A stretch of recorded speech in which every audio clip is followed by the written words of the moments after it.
Hello there, LATD Nation. Welcome back to the channel. Of course, it's your boy Jay. And this is Rodney, of course. RG from the 843. Yes, Sirski. And we have our special guest. Y'all know who this is by now. Go ahead and tell them who he is, bro, for the people who don't know.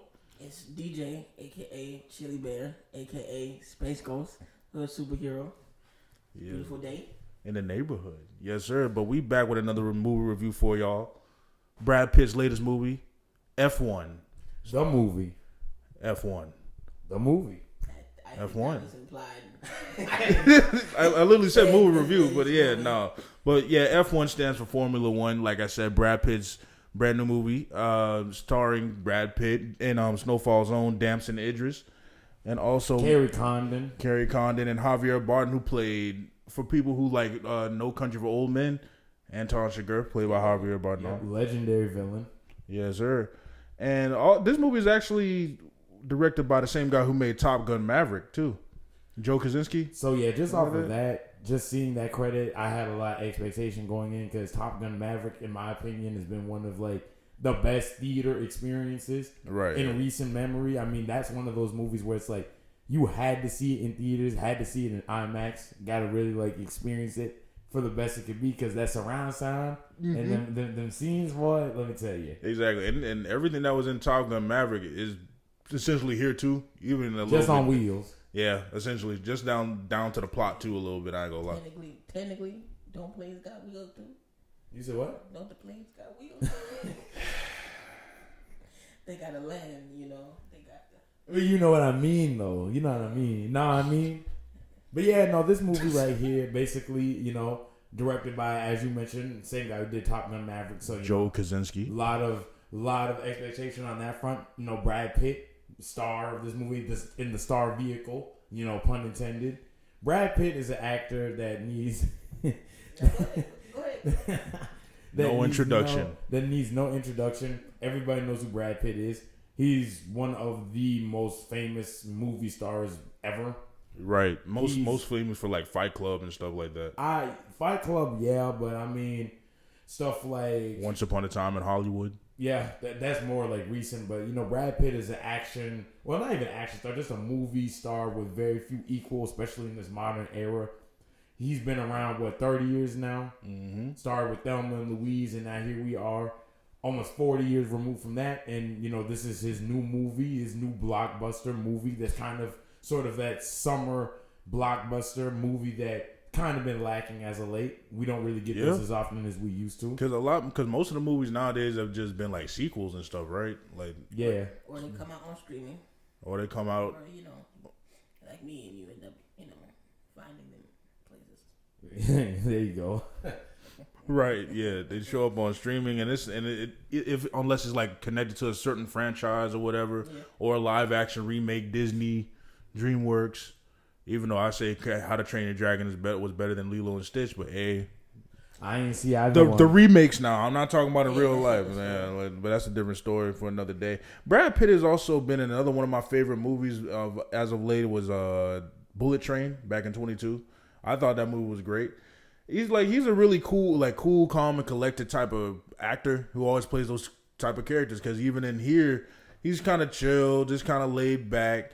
He's very much that old guy who's been through a whole lot in his life, who suffered a bad crash and everything, and he's now kind of trying to piece his life back together, just kind of chilling, just kind of waiting in the winds.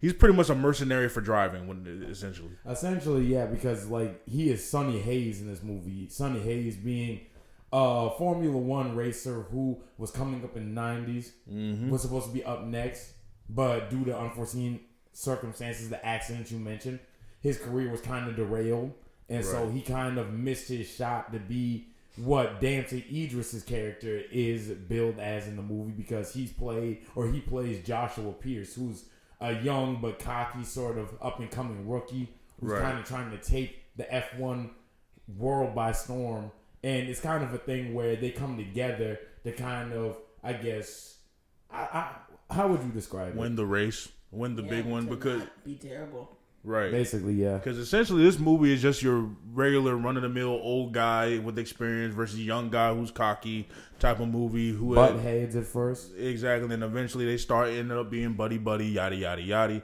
And then... But yeah, the whole place that they work for, the people they work for, essentially sucks and yada yada yada type of movie. But what makes this movie shine so much, other than is like, well, the underrated parts about it is that the acting is really good in this too. Like the performances are done really well. Damson, of course, he's a phenomenal actor. If you've seen Snowfall, then you know. It's just that I feel like a lot of other performances, like with the pit crews and stuff like that, especially with the main love interest, I think she's like Scottish or something. Some of her delivery could have been better, but I think this, but that's just my opinion. What y'all got? It was okay. She wasn't really anything like super special. You're right, yeah. Just kind of filled in that space there. She wasn't Viola Davis or anything like that. Nah, she was okay. Yeah. She did everything. She was serviceable. It's weird that Viola Davis would be feeling for that, but yeah. Yeah, no, okay. Javier Bardem was cool, but of course everybody comes to see for like all of the practical effects and the driving, and that's really where the movie ramped up for me. Like, because the thing is, that's where all the tension was, that's where all the pressure was, that's where pretty much all the trauma and the conflict came from, was mostly the driving scenes. Yeah, outside off the track, everything would be like, for me, everything would be kind of slow a little bit, just kind of getting there. But as soon as they got on that track, that's when the movie really started for me. Okay, and the driving itself, oh my gosh, it was great. Yeah, no, to your point, for me personally, a lot of where this movie shined for me, because this is a plot that we've seen before, kind of sort of an aging individual who kind of missed their shot, missed their opportunities, given basically a second win, a second chance at life through like a new young talent that they're mentoring, and they don't get along at first. This is something you've seen before, whether in sports or just drama in general. Like, this is a very commonly used sort of plot point. But for me, what made it work is the performances, because I feel like Brad Pitt, he brings his usual charisma. Damson Idris, he's very charming in the movie as well. Their chemistry and how they sort of butt heads and play off of each other. That's what really kept me invested in the movie. Javier Bardem, he's really good in it. So for me personally, this is a story, this is an idea that we've seen executed time and time again. But what really works for me with this movie is the execution, because they kind of elevate the material beyond what it could have been because of the performances and because of casting. Yeah, to me, this is an example of how casting can really sort of make or break a movie, or how it can elevate it. Because this really, you could argue this is kind of, a generic sort of blockbuster throwaway sort of movie. We've seen it 1,000 times, but it was still enjoyable. Right, exactly. It was just a really fun movie. I kind of think this is like Coach Carter on wheels when you think about it. Yeah. Well, more or less, because... Yeah, go ahead. I don't know. I feel like Coach Carter had a little more intricate. Maybe this movie was to me. Yeah, I get that. I think this was more straightforward. Still good.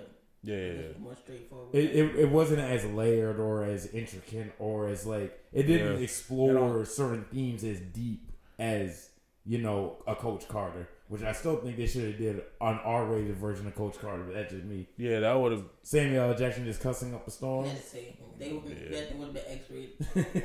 Nah, because another thing about the acting too, I think Brad Pitt, I like how when he gets like insulted or they talk about his past or saying that he was an asshole and this, that, and the third, and that he's like...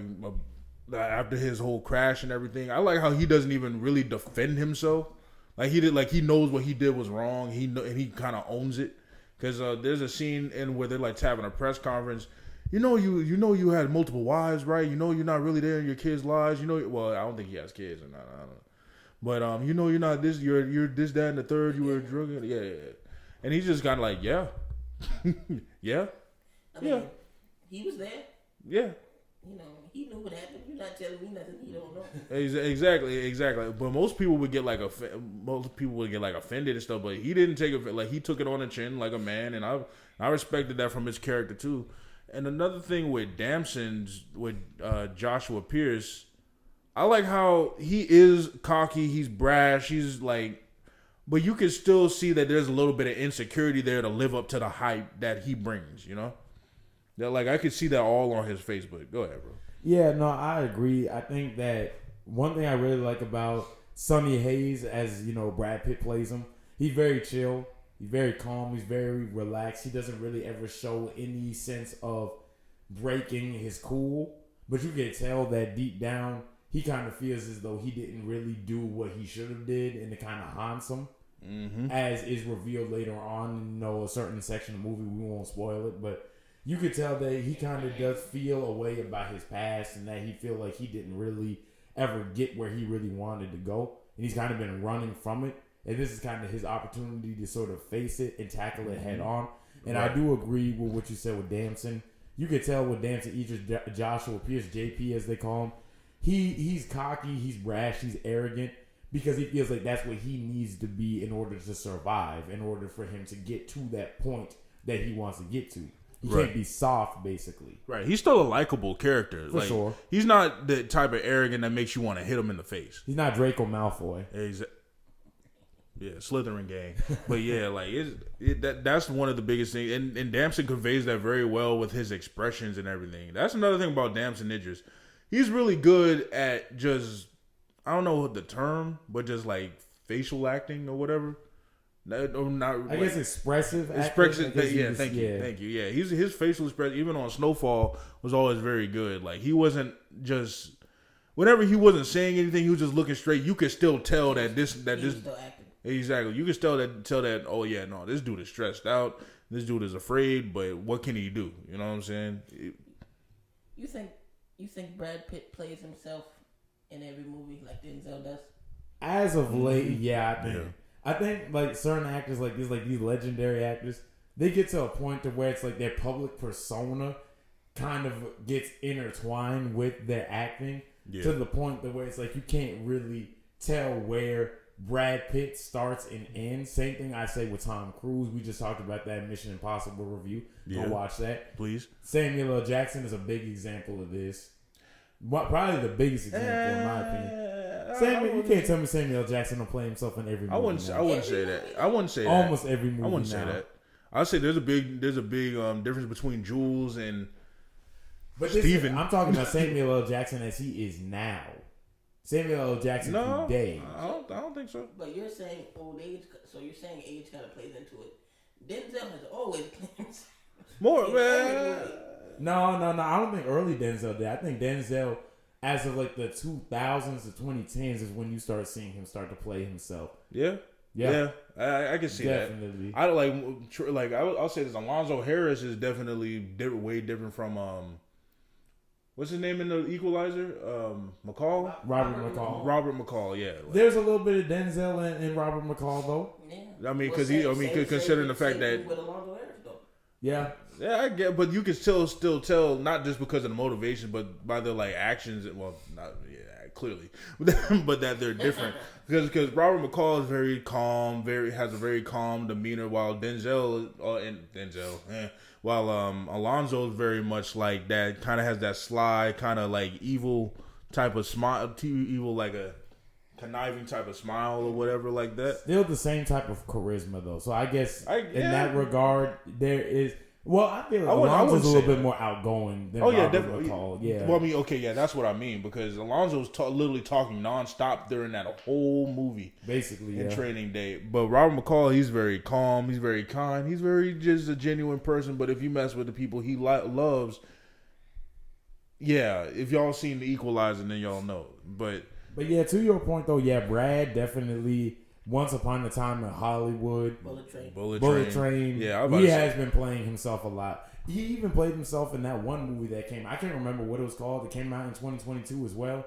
It has Sandra Bullock in it. I cannot remember what this thing was called. Was it like they were on like an island? Or something? Yeah. What happened in that movie? nothing about that movie. Yeah, it kind of came and went. I cannot remember what this movie was called. I'm gonna look it up now. I don't even know if he was he even real in the movie.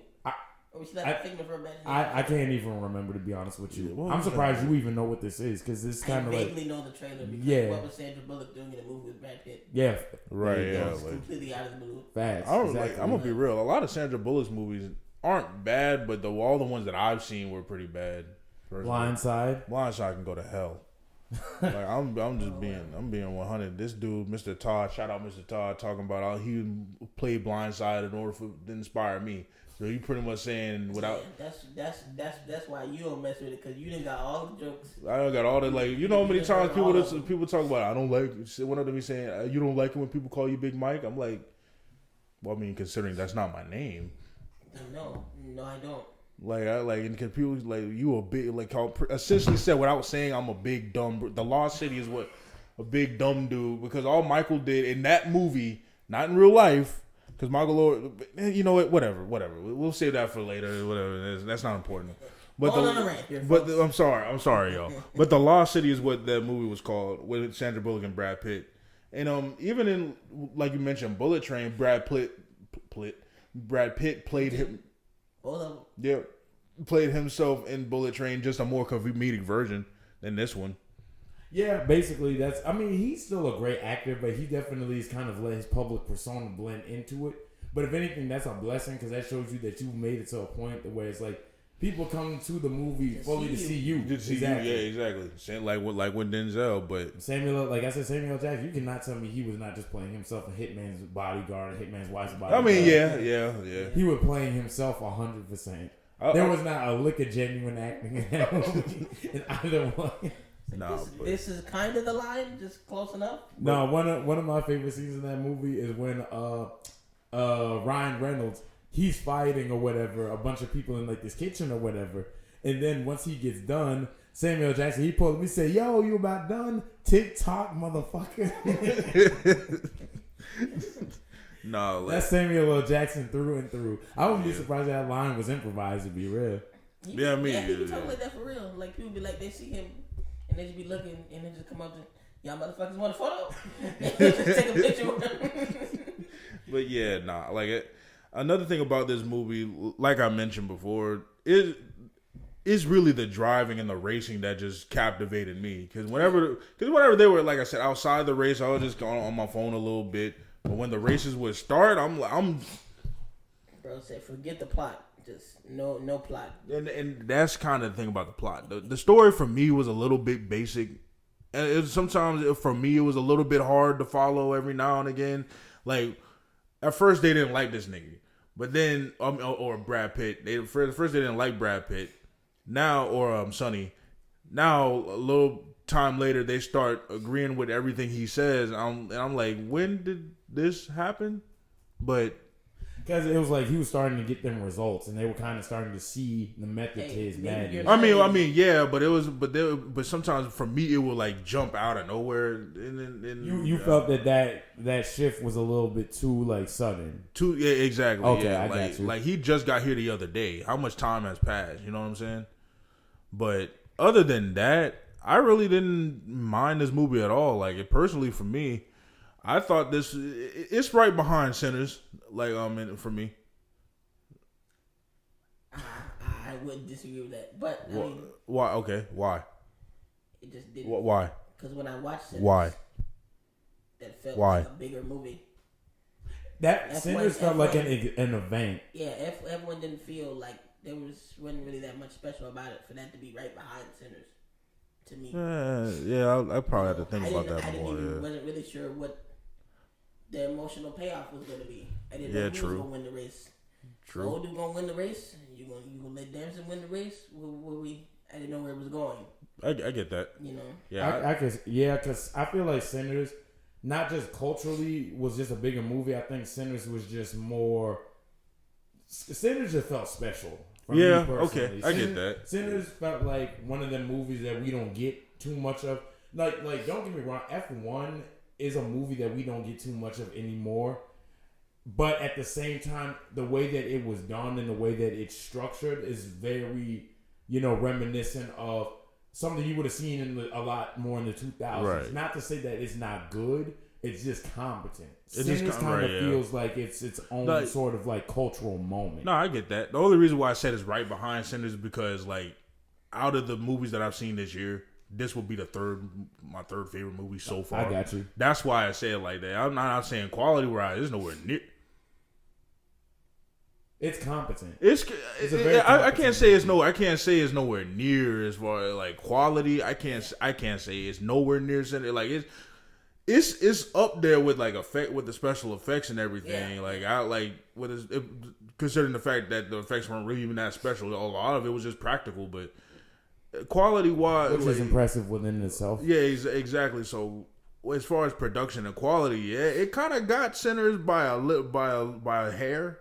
For me, but that's the thing. That's your opinion, though. By just maybe just a tad, just a smidge. Like it's kind of neck and neck, but Sinners might have it just a little bit, and then you know what I'm saying. It just depends on the day. But yeah, Sinners for me. Oh wait, we already talked about that. I'm tripping. What I said, F1 for me was like I give it an 8. It was like low heat for me. Like it wasn't up like the upper echelon. Actually, it was smooth, like a very high smooth. You know what I'm saying? Like it was smooth ride all the way through, pun intended. And it's like it was competent, like you said. I give it, not to cut you off, I good. give it the same score. I give it an 8.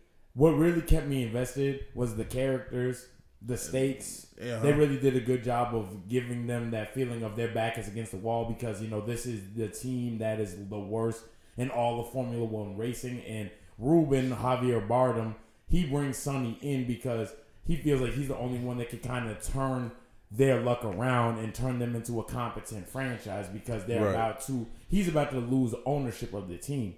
And they do a really good job of selling that emotional weight, like their back is against the wall, because you do see them fail a lot before they start to get where they need to go. And that's one thing I really like is like seeing them kind of, and you know, it's a tale as old as time in sports movies. Mm-hmm. Underdog, you know, comes in, they kind of are in a bad situation, but together they kind of, you know, form this unit and they start to go through the trials and tribulations and slowly and surely progress into becoming something of champions or top dogs or whatever the case may be. So this is nothing new, like I said, but the way that it's directed, the way that it's acted, it's just a very competent and solid movie and very entertaining. And it doesn't drag on too long for a movie that's 2.5 hours. Exactly. Like That movie's 2.5 hours. Yeah, that's what I'm saying. You barely felt that. I felt the 2.5 hours. Well, okay, I'm not gonna lie. some of the pit monologues was they was a little monologue. And that's another thing to say. Like, okay, I'll go ahead. He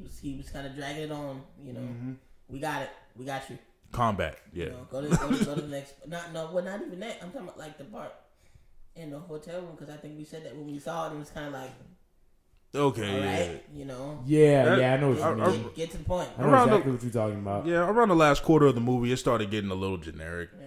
Like, oh man, I did this, and when I was younger, I did yada yada, and then next thing you know, It started to get really expository. Yeah, like we already knew this. Heavy dialogue, yeah. Yeah, we already knew that this dude was kind of broken a little bit. Like we didn't need him to tell us that. Yeah. Like, and then another thing, this didn't bother me, but like the villain of the movie essentially like being the weird guy, and I'm having a villain at the very end. I don't want to spoil anything, but if you know, you know. You know, that's when that last quarter movie for me. I feel like you already spoiled some things, but you know. Yo, you'll be alright. You'll be alright. I didn't spoil nothing, bro. It's not. It's like milk. It's like you can still drink it. But anyway, pause. But do you need to? You'll be all right. You'll still get nutrition. It's not my first choice, but yeah, no. Overall, I agree. 8 out of 10 movie, very solid. It really brought back that blockbuster summer feel that we don't get like we used to outside of the superhero genre. I agree. You think so? Because I don't know. It wasn't super packed. Who was in there? Well, it never really is. Compared to like another movie, shit, that was like almost like a full house compared to some of these movies now on a Friday night.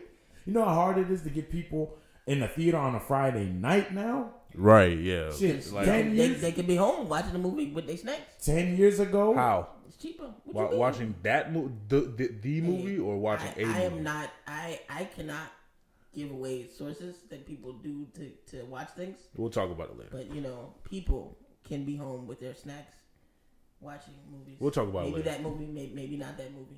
It could- Allegedly. Yeah, exactly. But yeah, because like 10 years ago, any movie, like any like blockbuster major movie, every Friday night, packed theater. Yep. Not like that anymore though. Like Sinners was like the first packed Friday night movie I've been Niggas went to see to in a that 2 or long 3 time. times. You said what? Right, yeah, no, I I said know. niggas would see that 2 and 3 times. Yeah, facts. I did. Yeah. Yeah, me too. But yeah. But you got anything else, teacher? Get about a 7. About 7? Maybe like I really want to get a 6.5 Jim because they ain't let bro win the race. Yeah. But Spoiler alert. we already they. watched I the mean, movie before you watch this. we didn't really. We didn't say who. Yeah, they ain't bro could be anybody. Exactly. Yeah, Yeah. yeah. Good point. Good point. Yeah, bro could be me. Bro could you be you. We could all be facts, bro. Facts, exactly. Bruh. It could be Man. anyone. From the fifth floor. You feel me? But yeah. I don't know. But yeah, no, that's pretty. That's pretty. That's pretty much all I have to say on. Yeah, to be honest same with here. you. But with all that being said, man, I've been Jay. This been Rodney. I've been DJ. We're at LATD. We got more videos coming for you. If you enjoy, please leave a like, comment, subscribe. Y'all know the works. God bless you. Look at the details. Peace.